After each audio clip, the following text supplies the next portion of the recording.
Proud of the guys. Obviously, tough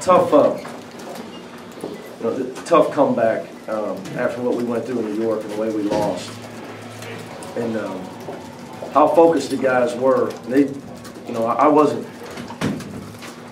Coaches, we spent a lot of cliches, but our guys really thought we were going to win the Big East tournament, and they really believed it. It's not something I sold to them. They believed it, and the way it ended, I was really concerned with us coming out flat tonight.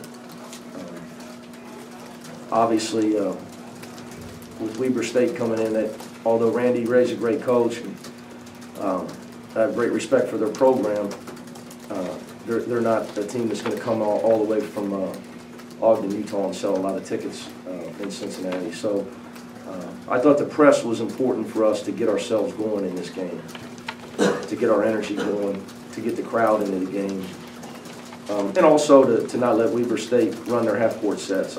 Watching them on film, I gained great respect for Randy and his team and how well they execute.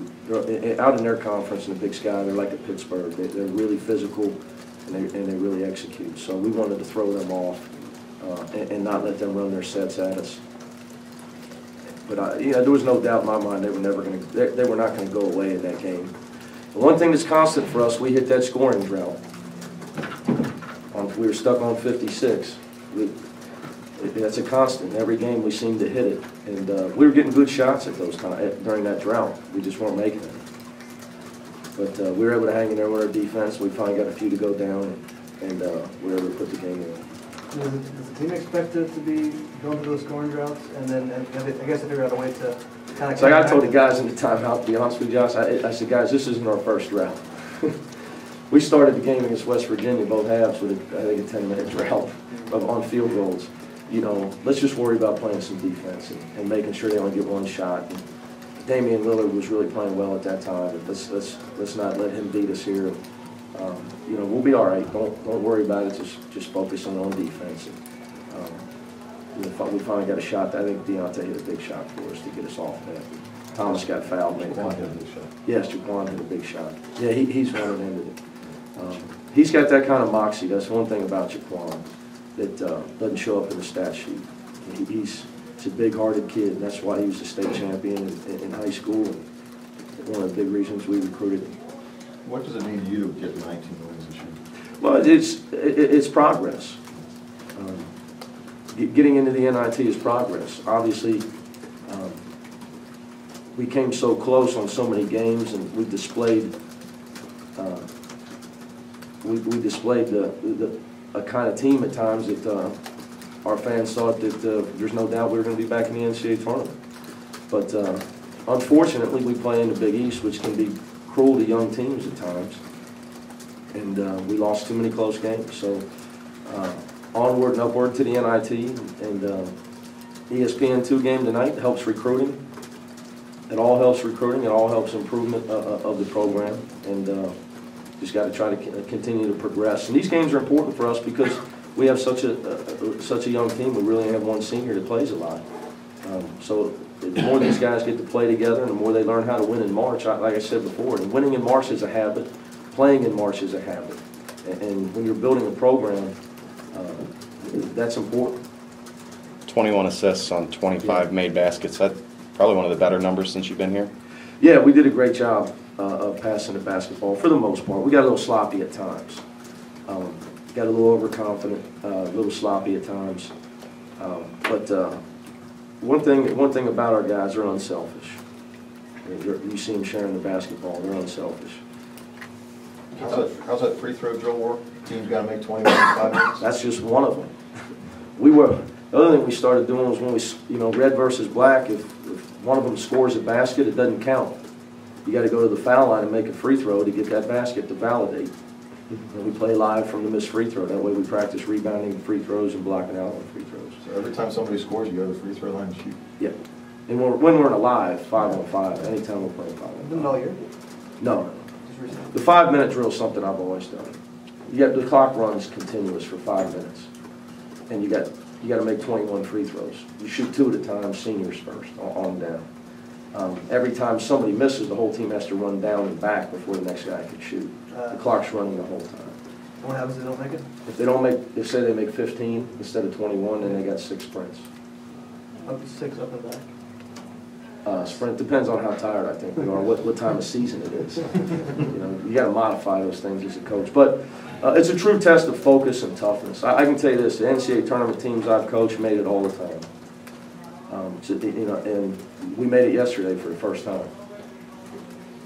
Oh, can you talk about that 17-0 run there to sort of end the first half? Well, we had they turned it over 15 times. Big point in the game when Damian Lillard got his second foul and went out of the game. Left them without their primary ball handler. And our guys, like Deontay talked about, they changed their press break 3 times. Our guys continued to talk about their rotations and who had who.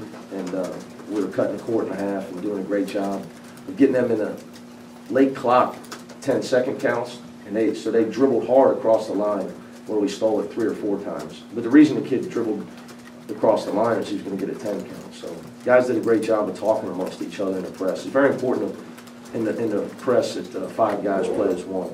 Can you see their confidence level after that Big East tournament starting to rise, now that they've got a couple wins under their belt in March and things are moving forward? Yeah, I think it's important to get some wins. As a coach, you can talk all you want about keeping your head up, hang in there. You're playing well. And even I get frustrated. Bill knows at Georgetown I got frustrated at Bill because the guys play well against Marquette, they play well against West Virginia, play well against Villanova. We lost. 3 great teams. We didn't execute down the stretch. We lost tight ones. It's frustrating for all of us to go through that, but to get some wins, it helps anybody's confidence. Like, it's a funny thing, everybody, there's a million assistant coaches and everybody's got advice. You guys got to shoot with confidence. Well, it's hard to shoot with confidence if you haven't made a shot in 5 games. It's hard. It's hard to have confidence in close games until you win them. Winning validates coaching. As you win more games, your players believe more in your system and in your style as well as in each other. So no doubt winning in any sport at any level is contagious. Is it nice to see Deontay get a couple of records in the record book, given what he's meant to this program? Absolutely. I was concerned about, there's a lot of talk about him becoming the 2nd leading scorer of all time. I didn't think that was going to happen, knowing the balance of our team this year. But the assist record, I think, is something that goes unnoticed. Because although for 3 years he shouldered the burden of scoring, he was distributing the ball the whole time. And he was not, as we all know, and I say this with all love to some of the guys he played with, he was not playing with Kenyon Martin or Jason Maxiell. It was a lot of guys missing layups that were maybe playing in the Big East above their head. So he's a guy that if he would have played with some more finishers above the rim, that he could have had even more assists. So. What was the injury to Cashmere? Just landed on his hip. He went up. I put a rule in on him. He's not allowed to foul. He broke the rule. Or he's not allowed to fall. Falls all the time in practice. Does curly kneel, dribbling stuff, the whole nine. Falls too much. Is he okay? Yeah. But it's like I've told him, you gotta quit. You're gonna. It's eventually, you're gonna land on one of them hips, and bad comparison. But Dwayne Wade falls all the time. He's got the same problem. I remember Oscar telling me, he told Dwayne Wade, you better quit going down so hard. You're gonna get hurt. But Cash, he's got to stay on his feet more. Is it because he's too fast sometimes for his own good? Is that That's why what he would tell you. I would say he needs to slow down sometimes. He challenges big guys at the rim, and he can hang in the air and finish. He takes a hit, he's going to land on the ground, just like you see, like I talked about with Wade. I'm talking about more so when he's dribbling. Yeah. Sorry. Here's something you talked about saying you have enough guys. Quicker lineup. We're better with Wilkes. When Wilkes is in the game, our press is better. Well, how come you have to play so many guys? Well, what we did, we found, we changed it. We changed our press more where we're trying to confuse our opponent to how we're pressing. You haven't done more pressing during the year. Yeah, West Virginia. Well, lately, As we've adjusted it and figured out how we can press with Yancey and Deontay, the game is really matured.